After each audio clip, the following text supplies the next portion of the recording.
नमस्कार दोस्तों। और ये आज की इस कहानी का नाम है संस्कार। ये तुमने क्या किया गवार जाहिल। अब पूरा सेट खराब हो गया मेरा। ये औरत इतने महंगे सेट की प्लेट तोड़ दी।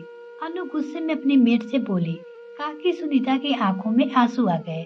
बोली, बहू रानी गलती से टूट गई। हम तो कब से काम कर रहे हैं यहाँ इस घर में, आज तक ऐसा नहीं हुआ।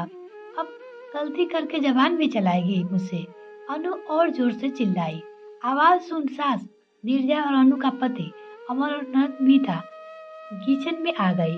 अनु को चिल्लाता देख अमर बोला, ये क्या तरीका है बात करने का काकी से? तुमसे उम्र कितनी बड़ी है, तमीज नहीं है बड़ों से बात करने की। सुनकर अनु बोली, आप मेड के लिए मुझे डांट रहे हो? नीरजा ने बात को जमाते हुए अनु से कहा, तुम अपने कमरे में जाओ, मैं देखती हूँ। अनु बड़बड़ाती हुई चली गई। सबसे बहुत सर पे चढ़ा रखा है मेड को, मालकिन समझने लगी है। अमर के काकी को कुर्सी में बिठाया और पानी देकर कहा, काकी बुरा मत मानना। मीता प्लेट के टुकड़े साफ करने लगी। नीरजा बोली, सुनीता बहू अभी नई है, तुम दिल पे मत लगाना, उसे सिखाना पड़ेगा। शायद उसी ने किसी ने रोका टोका नहीं हो। संस्कार का दायित्व तो बरस के ऊपर ही होता है, तभी बच्चे सीखते हैं। सुनीता बोली, सही कहा भाभी, आपके बच्चे ने कभी महसूस नहीं होने दिया कि मैं काम वाले बाई हूँ, इसलिए मैं अभी तक आ रही हूँ काम करने। समझा बुझा कर नीचे अपने कमरे में गई। सोचने लगी, बहू को संस्कार सिखाने ही पड़ेंगे। अनु की शादी को 5 महीने हो गए थे। जब से आई थी अपनी अमीरी का घमंड दिखा रही थी। किसी से कुछ भी बोल देना, छोटे लोगों की बेइज्जती कर देना उसकी आदत थी। पैसे की कमी नीरजा के घर में नहीं थी, पर नीरजा शुरू से ही पैसे से ज्यादा सम्मान करना सिखाया। उसने अपना दायित्व पूरी जिम्मेदारी से निभाया। उसे याद है जब एक बार छोटे में अमर ने ड्राइवर को दरवाजा नहीं खोलने पे बहुत चिल्लाया था, तभी नीरजा ने समझाया कि इंसान के काम की कदर करनी चाहिए। उन्हें छोटा दिखाने की कोशिश में हम खुद को छोटा बना लेते हैं। यही कारण है कि घर में सभी का काम करने वाले नीरजा को बहुत मान देते। सुनीता काकी भी काफी सालों से आ रही थी और नीरजा को उसकी आदत हो गई थी, इसलिए वो भी अभी तक लगी हुई थी। अनु को कैसे समझाया जाए कि कहीं खुद के रिश्ते खराब ना हो जाए। यदि सुनीता के सामने उसे कुछ कहा तो यही सोचते हुए नीरजा को उपाय सूझा।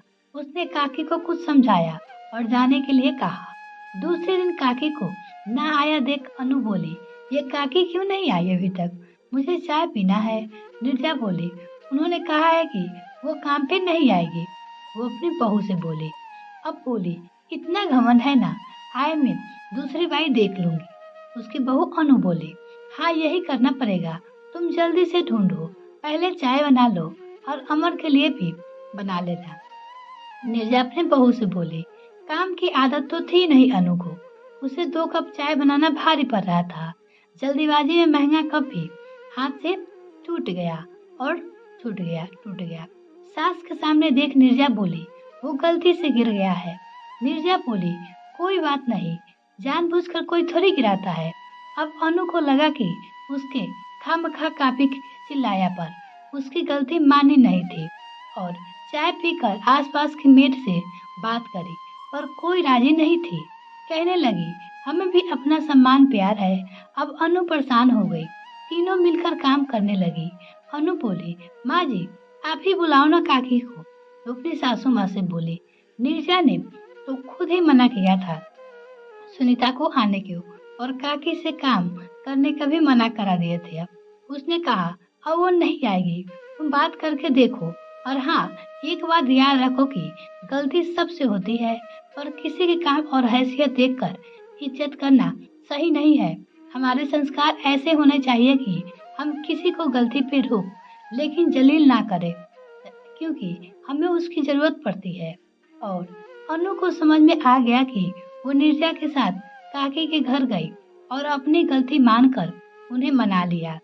अब अनु के व्यवहार में बदलाव आ रहा था। नीरजा खुश थी कि दोनों रिश्तों को बचाकर अपना दायित्व पूरा कर लिया। यह कहानी आपको कैसी लगी कमेंट सेक्शन में लिखना ना भूले। इसी तरह कहानी सुनने के लिए जुड़े रहे हमारे साथ। तब तक के लिए धन्यवाद दोस्तों। अगर मेरे चैनल को अभी तक सब्सक्राइब नहीं किए तो प्लीज मेरे चैनल को जल्दी से सब्सक्राइब कीजिए। साथ में बेल आइकन प्रेस करें ताकि मेरे और वीडियो का नोटिफिकेशन सबसे पहले आपको मिल सके।